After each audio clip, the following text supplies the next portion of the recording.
You're on, Rahul. Are we on? All right, fine. Good morning, everybody. Good morning, delegates. It's been another great start to the second day of our PAFI annual forum.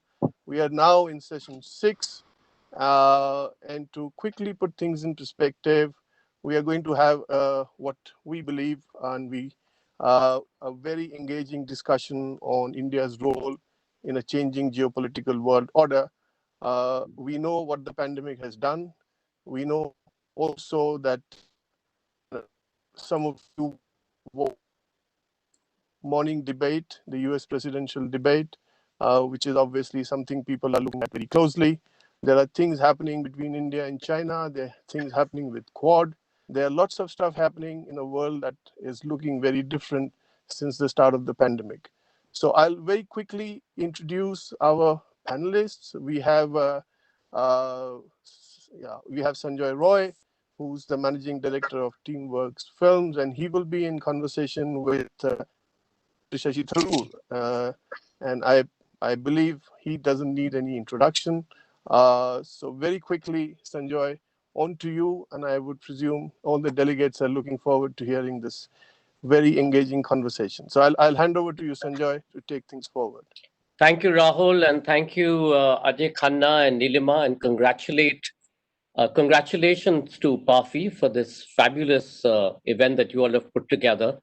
In a normal world, I suppose we'd all have to meet in person, but in this new world, it doesn't matter if Rahul is sitting up in the mountains, Neelima is sitting in Goa, Ajay, I'm assuming, is either in his basement office or at the PAFI office. Dr. Tharoor is in Lodi Colony or Lodi Estate, and I am in Gurgaon. So welcome to everybody. I'm going to straight off, Dr. Tharoor, welcome to the PAFI session, and thank you for being here.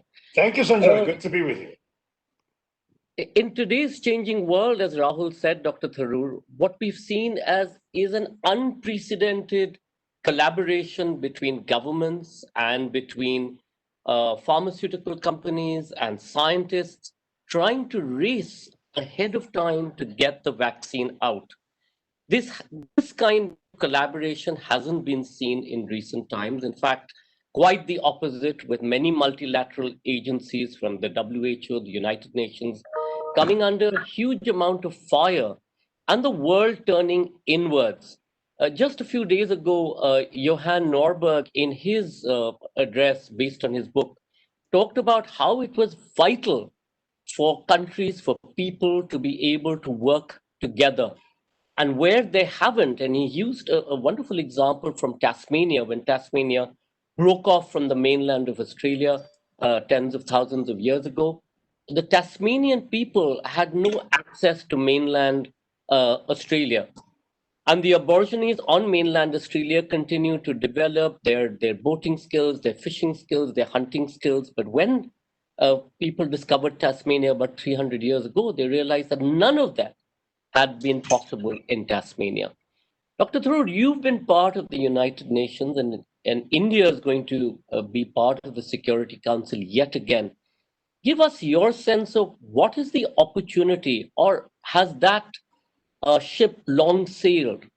Is there still a justification for organizations like the European Union and the United Nations? And what role can we as India sort of play in this?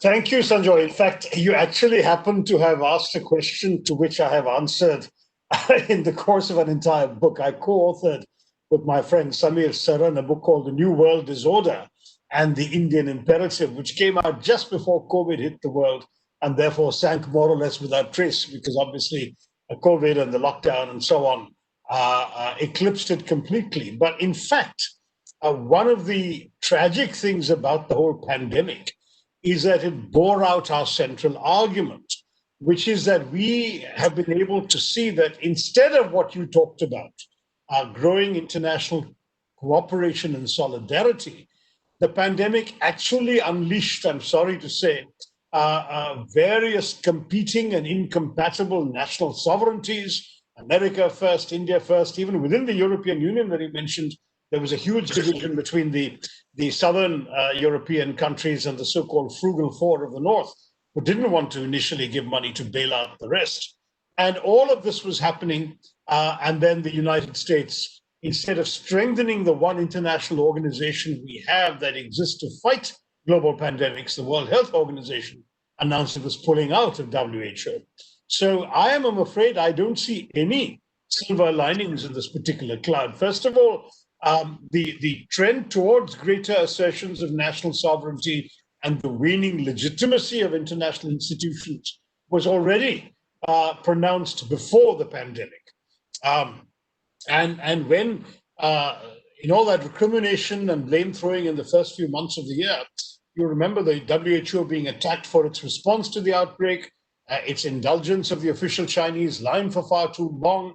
And it sort of seemed to accentuate the fact that all the global institutions that ought to be working effectively have been suffering from politicization as their more powerful members push them around, manipulation, and a lack of representation of all the equal voices, as well as an inability to have truly independent leadership because all the leadership is enthralled to the big powers.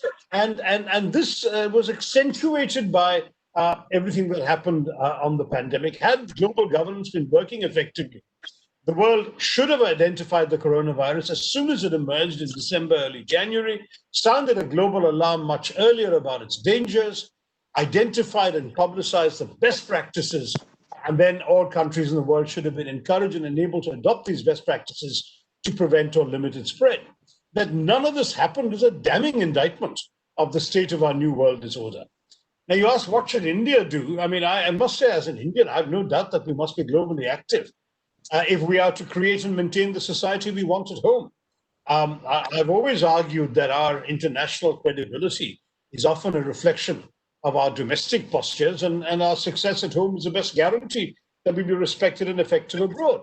Now, we have unfortunately been going through a few very bad years domestically in terms of crumbling social cohesion, the eruption and uncontrolled spread of the coronavirus pandemic, now the border troubles with China. I mean, we've got an economic collapse after demonetization.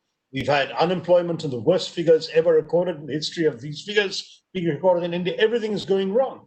And it's very difficult for us to effectively hold our heads high on the global stage when we are seen as essentially President. I do believe I believe that India must use its capacity to demand constructive changes in global governance.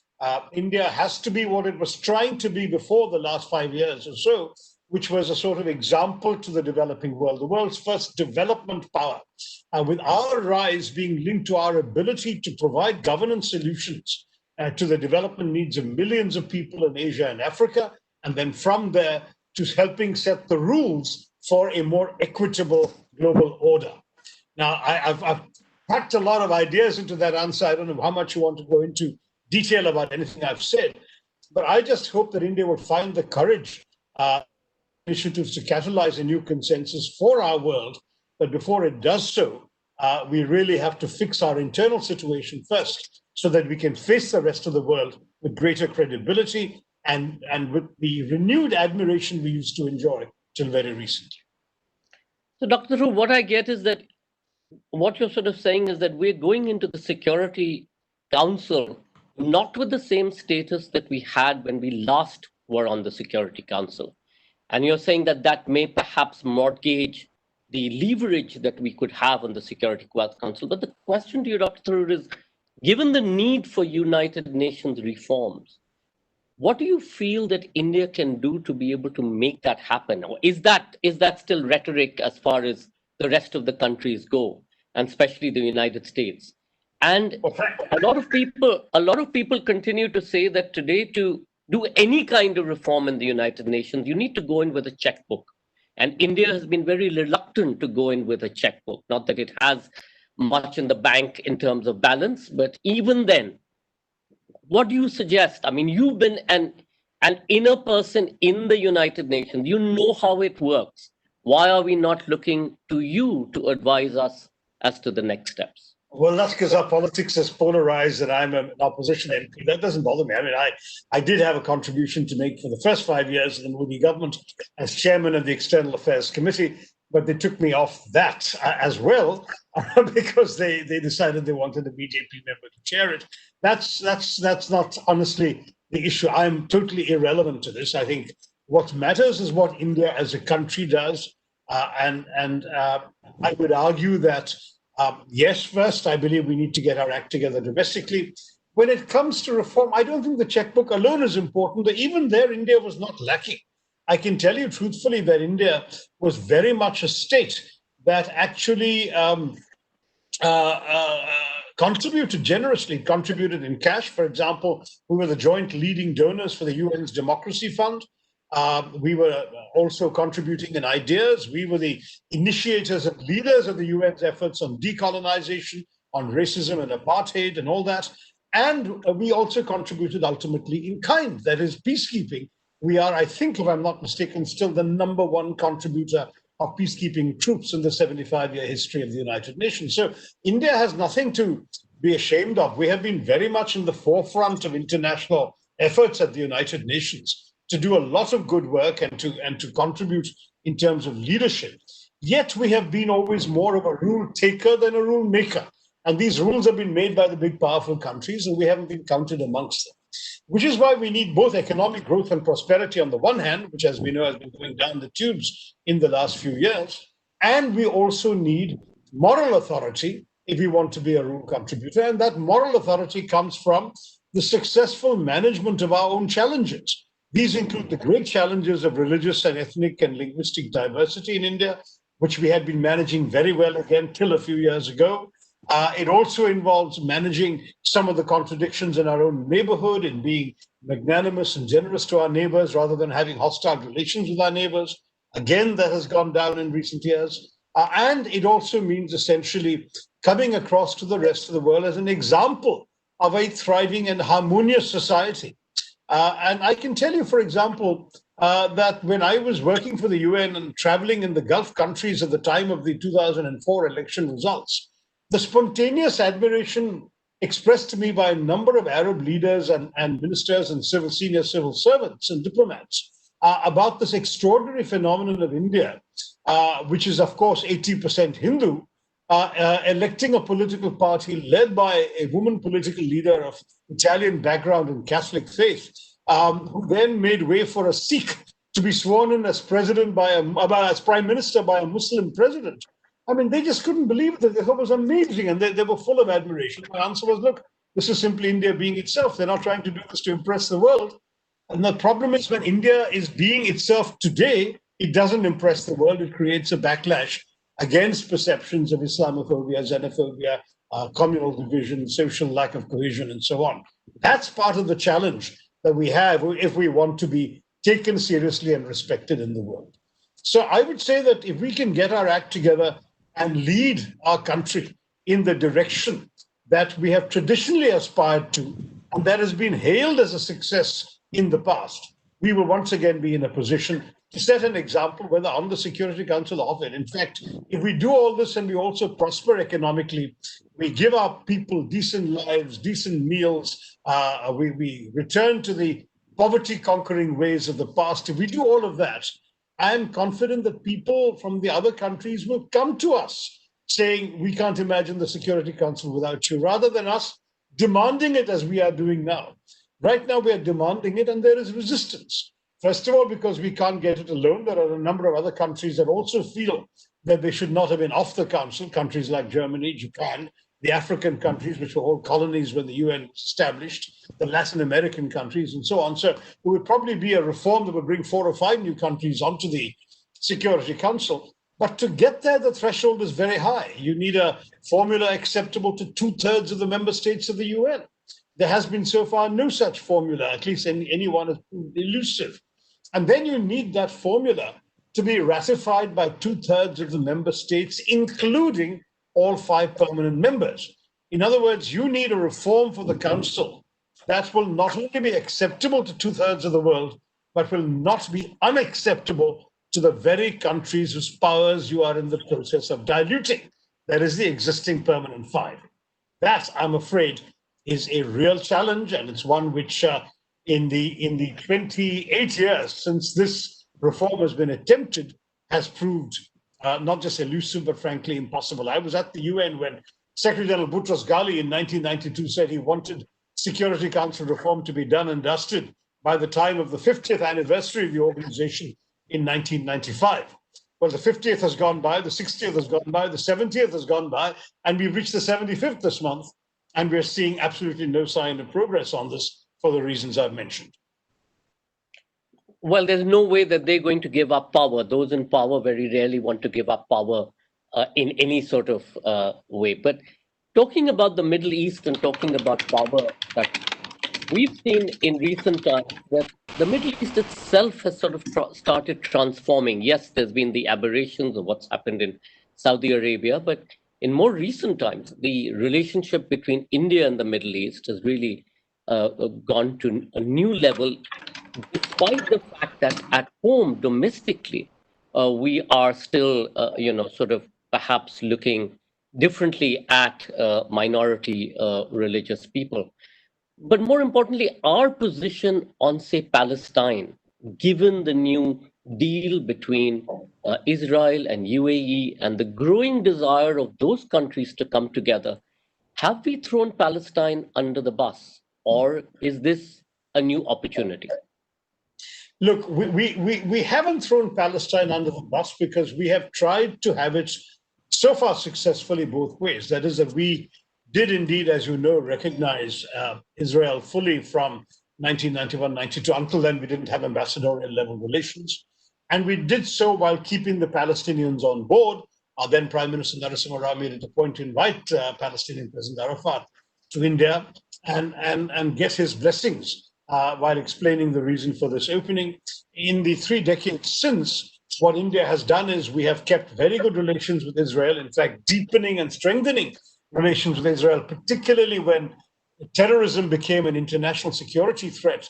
Israel and India's collaboration in combating it became very, very significant, while at the same time we became one of the 3 or 4 countries that actually opened an embassy in Ramallah, the Palestinian capital, or the capital of the Palestinian Authority.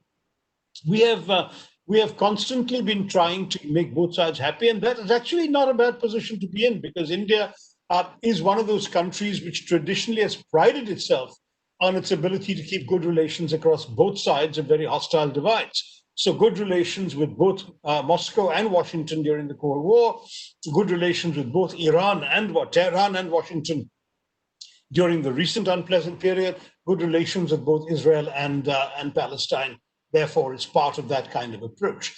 Now, I would say that under President Trump, the US has moved much more decisively away from any pretense of even-handedness to direct and full-fledged support for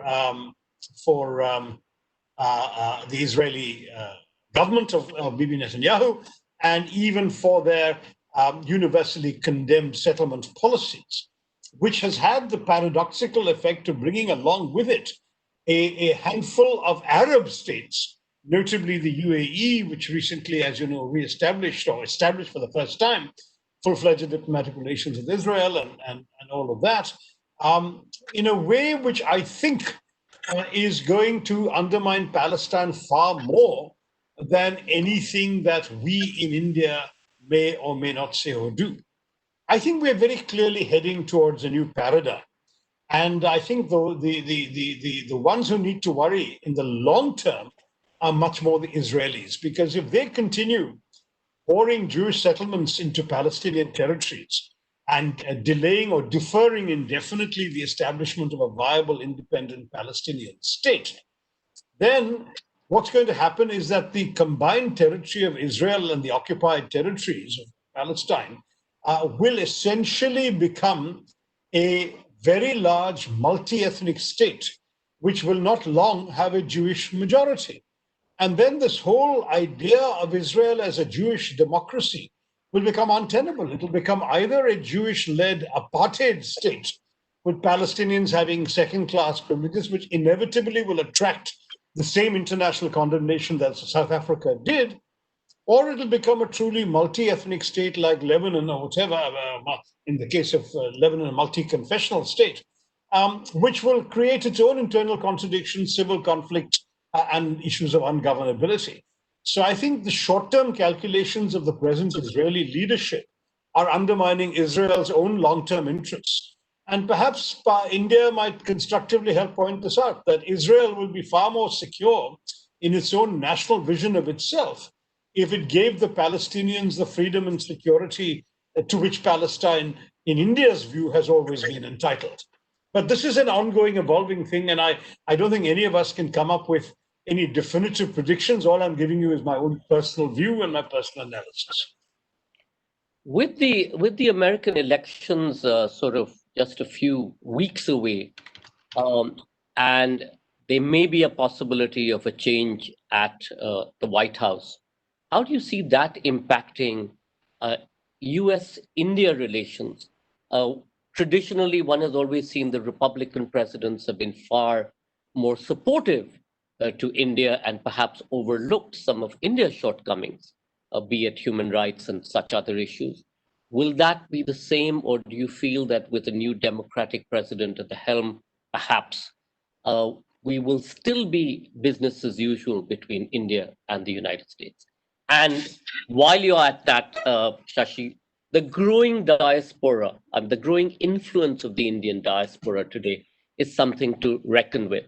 Whether it's somebody as young as Zoran Mamdani, Mira Nair, and Mahmood Mamdani's son, who's now been elected in New York, or Kamala Harris as the vice presidential candidate.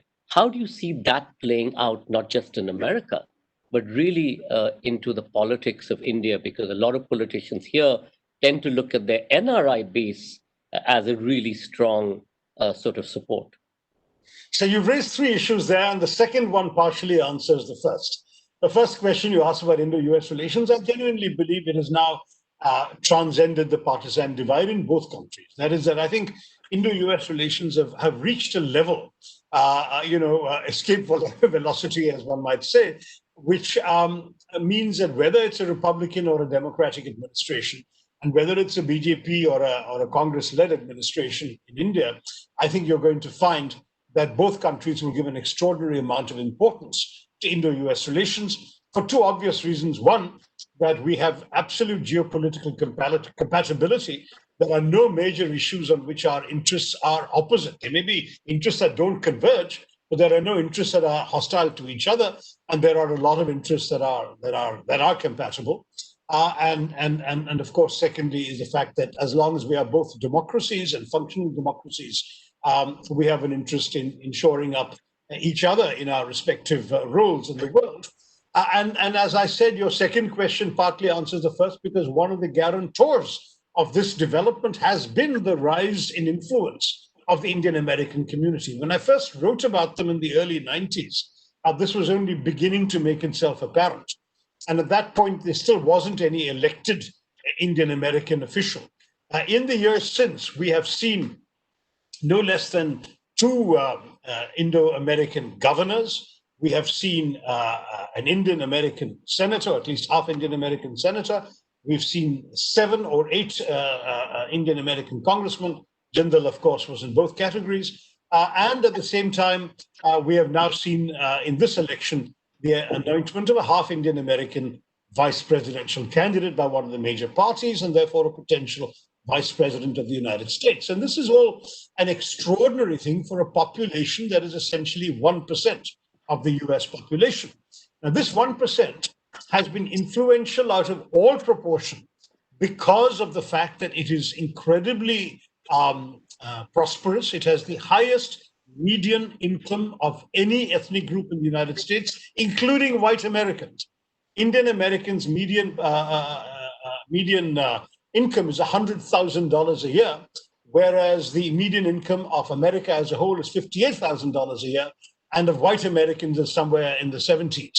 So we are an extraordinarily influential, prosperous group. Therefore, Indian Americans are sought after as donors, as contributors by political candidates everywhere, from councillor elections to congressional elections to senatorial elections, governor elections, and presidential elections. And very often, as a result, There are Indian Americans in positions of influence in every political campaign, in every congressional office, Senate office, and in the White House. And these Indian governors, mentions, and so on. And these Indian Americans, therefore, have given the Indian community in America an outsized influence out of proportion to their percentage of the population, of the voting population. In other words, it's an influence that transcends their numbers. So there are some places where the Indian Americans are concentrated enough and numerous enough that they can be an influential voting bloc. But it's not the votes that makes them super influential. It's their money, their clout, their education, their activism. All of these things have come together to make Indian Americans an incredibly influential group. And this means that that any any American president or government cannot afford to be indifferent to the interests of India as advocated by the Indian Americans. But there is a caveat I must warn you all, and that is that for the first time, the Indian American community is being significantly divided by events at home in India. That is, that whereas up to just a couple of years ago, you could assume that anything India wanted, the Indian American community would press those politicians they had influence over to support India's wishes. Today, you have as many influential Indian Americans decrying the actions of the Indian government, particularly divisive actions, communal actions, human rights issues, Kashmir, all of that, as you have people saying support the Indian government. And that is a new situation. We've never had this before. We actually had a united Indian American community on everything from the nuclear test under Prime Minister Vajpayee right up to the question of the IndoUS nuclear deal under Prime Minister Manmohan Singh. The Indian American community was totally behind India's requests and India's demands, and therefore the US administration had to face a sort of monolithic pressure group from this influential group of Indian Americans. Today, the Indian government can no longer count on an undivided Indian American community, and that is something worrying. Even though Indian Americans voted for different presidents and different parties and all that, on Indian issues they were united. Today, there is a fault line, and that we have to worry about. And now your third question about how Indian politicians in India are counting on the diaspora is partly affected by that too, because what you're seeing, therefore, is the increasing salience of groups aligned with Indian political parties. So the Friends of the BJP, for example, is a very openly sort of organized group, along with others such as pro-Hindutva or pro-Hindu American groups and so on in America.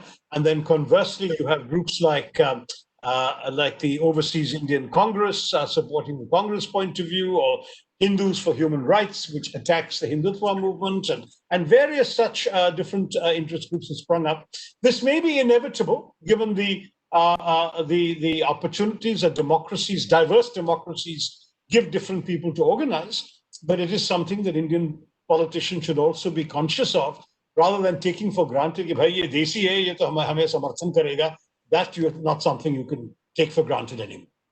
In fact, Shashi, you're absolutely right. And I just wanted to add that more and more museums and cultural institutions and universities are looking to Indians to donate and have buildings named after them, etc. So there's also that. So it's not just at the political level. So this is much more the cultural, deeper, intrinsically deeper cultural level, which obviously pays off.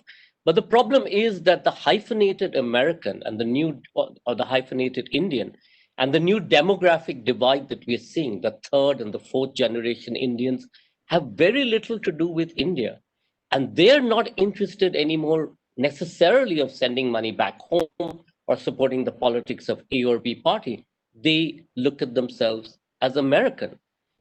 Will that change the way that the future of the India-America relationship?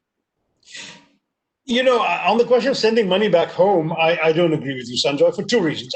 First of all, I was in America till a dozen years ago, so you could argue maybe some of my point of view is a decade out of date. But I can tell you that I've seen members of the American-born generation turning out in large numbers to support and even contribute to a number of organizations and charities that work in India. Pratham, for example, Asha.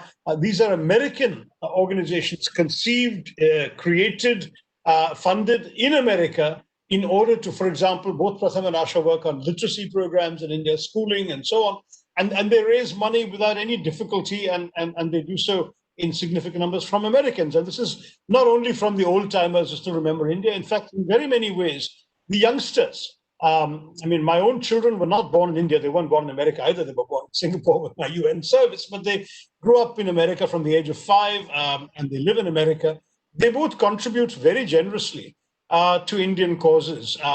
And they do so not, I think, because they have any, shall we say, personal, financial, professional commitment to India, far from it, but rather because of this emotional or cultural or atavistic connect that they made to feel through their parents. You may be right that this will eventually die out, but I challenge the proposition that it's already died out. I don't think it has. I think that what you're seeing now is definitely that that a lot of the youngsters will do it. Now, there will be exceptions. Remember, when we speak of Indian Americans, we're actually eliding at least 3 categories of people. There are the Indian Americans who migrated from India and their first-generation descendants. Those have a much stronger connection to India. There are a lot of Indian Americans who choose to identify themselves in the US Census as Indian Americans, but who've come from places like the Caribbean, where their ancestors moved from India 100 years ago. And they spell their names differently. The connection to Indian culture is purely ethnic. I mean, their culture to the connection to the culture of today's India is purely ethnic and not anything else. Some are making a conscious effort to identify more with Indian Americans, join Indian associations, and participate in Indian things. They want to rediscover their cultural and ethnic roots. But some, of course, will stick to, say, Caribbean Indian organizations or even Caribbean multi-ethnic organizations. And then there is the third category of those people of Indian ethnic origin who have migrated a second time. That is, people who have migrated from England. I have a nephew in that category. People who have migrated from East Africa, people who have migrated from South Africa, people who have migrated from Southeast Asia. And again, for them, it's not quite the same as the Caribbean migration, because those really go back 100, 150 years. These may be people who have migrated twice within one generation or a generation and a half, but their relationship with India is also slightly different. So again, there needs to be much more complex sociological analysis of what we understand to be the Indian American community. But what unites them all as Indian Americans is that the way others see them, they are Indians, right? They ethnically look like each other. They look in the mirror and they see that they are Indian. And ultimately, those 3 categories of Indian Americans have an ethnic affinity with each other, which therefore inevitably ties into some sort of consciousness of Indianness. I mean, I'm very conscious that this can be diluted, particularly with intermarriage. Many Indian Americans cheerfully intermarry with people of other kinds of American stock and lose their Indian connection. But again, that loss is not immediate. Look at Kamala Harris. You mentioned Kamala Harris. Her father was from Jamaica. Her mother was from India, and they hardly went back to India. But there was enough of a connection that she can look back on 3 or 4 visits to India in her lifetime. And she can refer to her Tamil aunts with a Tamil word rather than with a kind of socially distanced American connection. So I would say don't write off the connection just yet.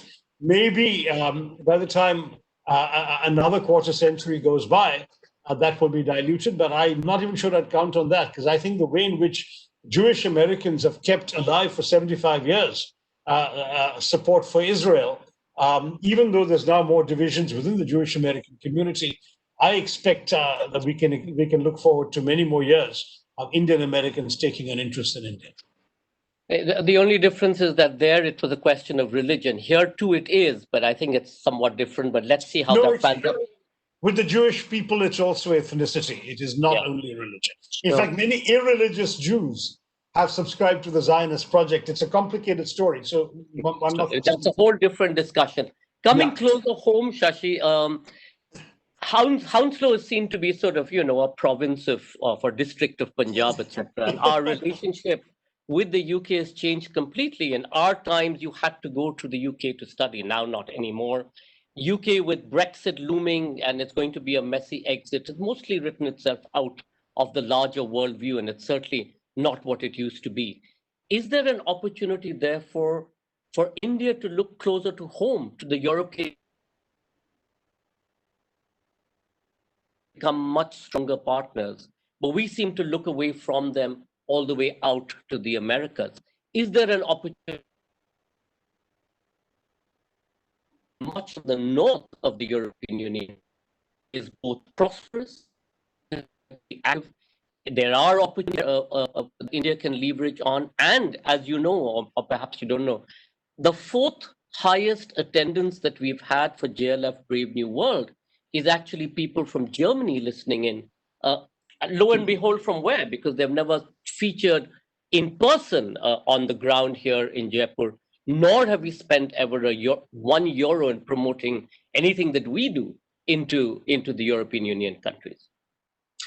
Well, I'll tell you our problem, Sanjoy, with Europe is threefold. I think the first, there is a genuine problem of a lack of a prior historic connection, except to the UK, which of course is now leaving the European Union. Are you able to hear me? I'm hearing some bleeps on the sound. Is clear? Okay.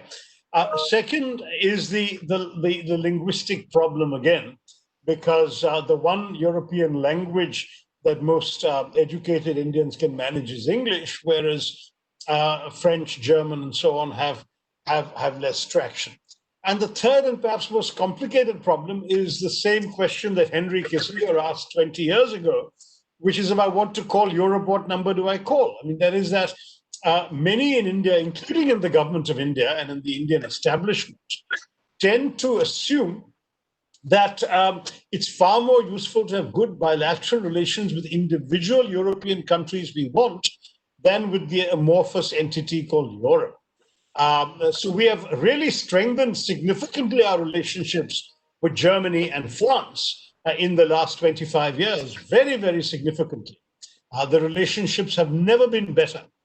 But at the same time, our relationship with the European Union as a collectivity has hardly moved. In fact, the abortive free trade talks with Europe have more or less collapsed and been abandoned, partly because of the way in which the European Union tends to mix up issues of sort of some self-righteous moralizing, including human rights concerns and so on, that the Indian diplomats and bureaucrats bristle at. And therefore they say, if you want to talk trade, don't mix it up with human rights. We are grown up, we can look after our own human rights. So this kind of thing creates some problems with Europe. And the perception also that the substance of our relationship requires real countries. So for example, on things like anti-terrorism cooperation, you can understand the need for the secret services of Germany and France to help us. What does Europe have? Does Europe have the equivalent of RNAW or of the CIA or of cyber interception devices? Probably not. In any case, I'm not aware that we have any particular opportunities to move on those areas of hard interest with Europe. Now, as far as cultural cooperation is concerned and literary festivals and so on, no problem, you can do it anyway, but you're actually doing that at a lower level than Europe. You're often doing that at a lower level than countries. It's often a relationship between cities, between peoples, between artistic communities in individual places. So I don't know that I would yet be ready to buy into the argument that India should be cultivating bigger relationships with the European Union. I have friends in the European Union diplomatic corps who, if they hear this, are going to come after me immediately on the phone. Because I have been sometimes accused of being a bit cynical about Europe. But I will say that they have to really get their act together much more before they can be demonstrably useful to a country like us. Shashi, the other day, I think yesterday, you posted a very interesting image from a Durga Puja in Calcutta, which showed Mahisasur actually as Ziping. And Ma Durga beheading a Mahisasur in the way that she does. Is there a possibility that our relationship, of course, with the United States, but also with Europe, is something that can manage what we are now seeing with China?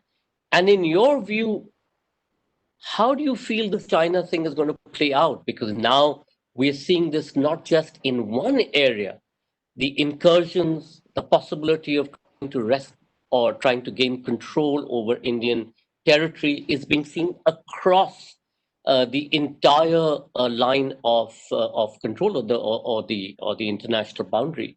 How do you see this playing out, and why, in your mind, has China suddenly become so aggressive, not just with India, but look at its relationship with Hong Kong or look at its relationship with Taiwan? And of course, look at its relationship with the United States itself. So how do you see this playing out? Right. On the Mahishasur thing, frankly, I was just struck by it because I grew up in the Kolkata of China Air Chairman, Ahmad Air Chairman, and all of this adulation for China on the part of the resurgent communist groups in that city. And that's obviously been now long since eclipsed. And I think this Puja Pandal and the fact that no one has moved to take it down and communist mobs haven't stormed it and so on suggests that even the communists have given up on any sense of sympathy for what's going on across the border in what is now, in any case, capitalist China. But I would say that the Chinese problem is a very serious problem. And I would say that what has happened, frankly, is that the Chinese went through about, I would say, almost 30 years of what Deng Xiaoping referred to as a peaceful rise, where they wanted to show the world they were focused on making themselves prosperous, that they were a threat to nobody. They were not going to interfere with anything beyond their immediate issues, national issues. So even at the UN Security Council, after they were given the seat that Taiwan had held earlier, they essentially only bristled when Tibet or Hong Kong or any immediate issue of their direct concern was raised. Otherwise, they basically let the Americans and the Soviets, and later just the Americans alone, have their way. I mean, the Chinese were not into rocking the boat. Now, that, I think, has definitively ended under Xi Jinping, because Xi Jinping has clearly asserted himself as sort of Mao Mark II, as a very strong supreme leader who controls both the military and the Communist Party and runs a state through those two instruments. And there has therefore been a sort of rise in assertiveness to the point of belligerence. You mentioned Hong Kong and Taiwan, but in all fairness, the Chinese will say, well, this is part of China. We have the right to crush these two places because they are ours. And of course, on Taiwan, they will have a problem if they try and crush it, because the US has a security treaty with Taiwan, and others may also rise to Taiwan's defense. But on Hong Kong, and on their horrific maltreatment of the Muslim minority, Uyghur minority in Xinjiang, which is Chinese Eastern Turkestan, the Chinese are getting away with it because they have the clout to intimidate other countries into silence. Even Pakistan, which issues statements every time any Muslim is maltreated in India, has been keeping quiet about the concentration camps in which Uyghurs are tortured in China. Because Pakistan knows which side its bread is buttered by the Chinese on. The Chinese are willing to butter both sides, and the Pakistanis will shut up. And that's what you're basically seeing there. But the wolf warrior diplomacy that China has indulged in has gone beyond its own immediate environs to the actual neighboring states that are not liking it. They're in quarrels with the Philippines, with Malaysia, with Vietnam. They threatened the Vietnamese when Vietnam does offshore oil drilling in its own waters. They have laid claims to the Senkaku Islands in Japan. They've issued a preposterous 9-dash line in the South China Sea, claiming all of those waters, and anything on that is theirs. They have constructed artificial islands and with air bases and guns and manned them. They have essentially been pushing themselves in their entire neighborhood. And of course, we've seen it on our own borders. They have essentially occupied and militarized much of the Doklam Plateau, having backed away from the one area where we challenged them. They've completely gone ahead and achieved their objectives elsewhere. They have also strengthened their position all the way across the LAC. It is not only in Ladakh, where we have been focused because of the tragic incident in which 20 of our soldiers were killed, all the way across the LAC. They've strengthened themselves. So there is a newly assertive belligerent China that is saying, basically, we have arrived. We don't need to be excessively polite and deferential to anybody. We are flexing our muscles and showing you you better pay deference to us. That is the clear message from China to everybody. And of course, it's accompanied, the wolf warrior diplomacy is accompanied by checkbook diplomacy. And they're giving lots of money to countries that also in turn will have to be grateful to them. So in our own neighborhood, Sri Lanka, Nepal, Bangladesh are all receiving more money from China than India is able to give those same countries. And so what do? We can't spend money we don't have, and we can't prevent these countries from taking help where they can get it. But the result is they're moving more and more away from being sort of, all-weather reliable friends of ours into being potentially sources of hostility or at least indifference when China confronts us. These are very, very serious issues.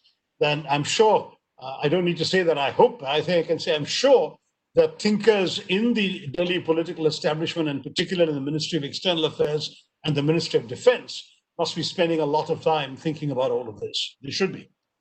And are we frightened? What has been our reaction according to you? Has it been appropriate? And how does this impact, the Banarasi saris that are being dumped, or the Durga or the Ganesh idols that are made in China and shipped out here, or the TikTok apps? Of course, we banned 45 or 5, but what about the rest? Isn't there already a lot of China in India? This is a very, very good question, Sanjoy, because in fact, there is an increasing perception on the part of many of our more hawkish critics that India is acting like a country that doesn't have options. I mean, what do we do when China killed 20 of our soldiers and occupied? There's some dispute about how many hundreds or thousands of square kilometers they've occupied of territory that was not theirs before May. But when they did that, what do? We banned 59 apps. Is that a serious response? We believe that those apps have cost the Chinese some money, or at least the ByteDance company, their own TikTok, lost a lot of money by their being banned, since India was their largest user base in the world. But still, the fact is that that's like trying to swat a fly when there is actually an entire colony of flies on a rather large dragon that is hissing at you. On top of that, we are reviewing Chinese investments in India and Chinese participation in certain projects. For example, under the UPA government, there was a ban on Chinese participation in certain sensitive sectors of the economy. Power, ports, and telecoms, if I remember right, were the three main ones. Mr. Modi, when he became prime minister, he was very fond of China. He lifted those restrictions.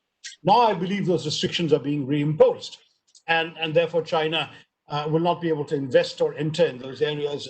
And they were making a lot of money in India through turnkey projects that they will no longer be able to deliver. But then again, that's relatively minor, because you see, all of China's exports to India, including those Ganesh idols, including the fake Banarasi saris, including everything they sell us, is only about 2% of their exports. Whereas for us, China is our largest manufacturing partner, the largest trade relationship when it comes to manufactured goods, is what I meant. Well, that's China for us. For them, we're only 2%. So they, ultimately, even if we cancel everything, they can live without it. But what is worse, we can't afford to cancel everything, because a lot of the stuff that China exports to us include indispensable elements for our own manufacturing for export. Everything from automobile parts to semiconductor bits to chips to various things that come in from China that our industrialists and manufacturers use. And therefore, those things cannot be made and exported to third countries unless we continue importing them from China. So what we are doing in terms of geopolitics is proceeding very gingerly. We haven't cut down dramatically. We have not actually said anything that, in fact, the Prime Minister to this day has not used the word China when talking about issues on our borders. And what we've done is the Foreign Minister and the Defense Minister are gingerly moving forward on developing the Quad. We've actually agreed to conduct the Malabar naval exercise with all 4 Quad countries, that is including Australia, who had not been invited for some years. We are gradually trying to step up the level of our cooperation with the US, Japan, and now Australia on all these areas of strategic cooperation, military cooperation, intelligence cooperation, all of that. So gradually we are shedding our hitherto perhaps overstated reluctance to engage in any sort of containment policy of China as Washington had been advocating. I still feel that there is an important distinction to be made between joining containment as a policy and constraining China, which is the policy I advocate. There is containment is a hostile policy, but constraining is a policy where you will still engage with China, still maintain normal relations, still trade, still do investments, and so on. But you will have a set of relationships, partnerships with other countries that enable you to jointly leverage resistance to China taking on any actions or undertaking any steps which could harm your interests. So I've written about this in greater length and published it, so anyone can Google my name and containment and constrain, and they will get my argument in more detail, given that we're running out of time. We're mostly out of time, Shashi. I would have loved to ask you about Panchsheel and its and the philosophy of Panchsheel and its application today, but I don't think we have time. But one quick last question, really about the neighborhood. Even as China sort of encircles us, and the Indian Ocean, and back to the Sri Lanka port, etc., and Bangladesh and Pakistan with checkbook diplomacy, our response of one day stopping onions to our most loved neighborhood, Bangladesh, how does it impact our relationship? And what do we need to do? How do we need to nuance it? And is it that the Mandarins in South and North Bloc are not looking at these issues together? We know that that's been an issue in the United States, and this is something that the United States government has brought up a number of times, that we haven't walked the talk. We've said we want to do deals, but we haven't walked the talk, whether it's as simple as aviation or any of the other issues. How do you see our relationship with the neighborhood, and what do we need to do? Last question before I hand it back to Neelima and Rahul. Okay, on your comment about Panchsheel, all I can say is the problem with the Chinese, as we saw sadly in Ladakh, is they've started spelling punch, P-U-N-C-H, and actually delivering the punch. But anyway, coming back to your larger question, on the neighborhood, I've always had a very simple vision, which I'm proud to say I articulated as minister in the External Affairs Ministry way back in January 2010, when I delivered the then Lal Bahadur Shastri Memorial Lecture. And that message is very simple. I believe in asymmetrical relations with the neighborhood. We are the big kids on the block. When we sit around a table with the other South Asian countries, including Pakistan, we still account for actually 70% of the population of South Asia and 80% of the GDP. So we can barely take a step or a breath or move an elbow without banging into somebody else's ribs.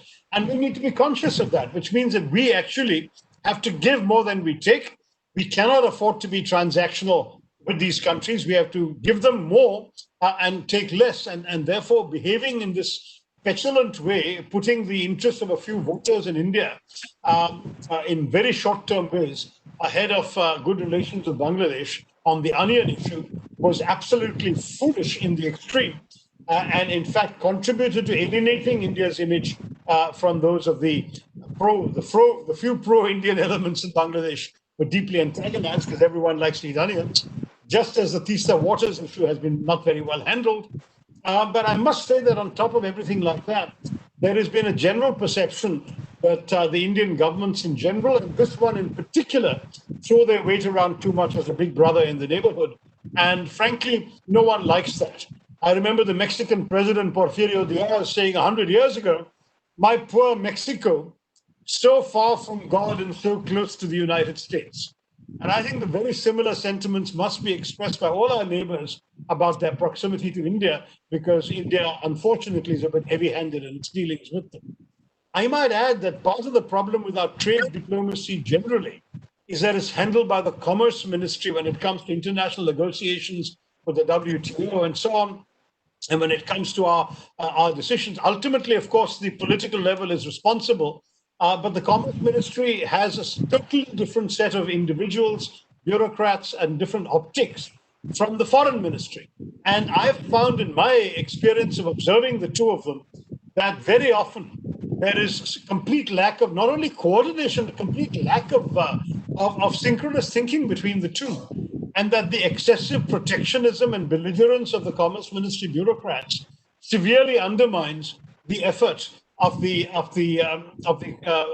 Foreign Ministry bureaucrats in developing relations with the same countries the Commerce Ministry is busy kicking in the shins. I would argue that structurally, the Commerce Ministry essentially ought to be disbanded. We ought to have a Ministry of Foreign Affairs and Trade so that all of our diplomatic and commercial and economic relations come under one house, and that whatever remains of the Commerce Ministry should be focusing on Indian trade and domestic rules and regulations and domestic concerns, rather than tripping up India in its trade negotiations with the rest of the world and its commercial relations with foreign countries. Many, many advanced countries have one ministry for both foreign affairs and trade, and I think it's time that India got there as well. We cannot afford to continue the mindset of the protectionist bureaucrats of the Commerce Ministry forever. Thank you, Dr. Tharoor. Just to hear you. Neelima, over to you. I can't see Rahul. Over to you. Just speaking to you, Dr. Tharoor, and I do.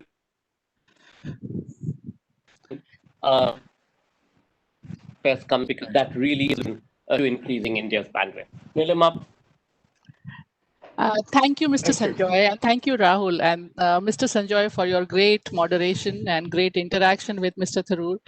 And on behalf of PAFI, I would like to really thank Mr. Tharoor for such an insightful and valuable perspective which he gave on this important topic on India's role in a changing geopolitical world order.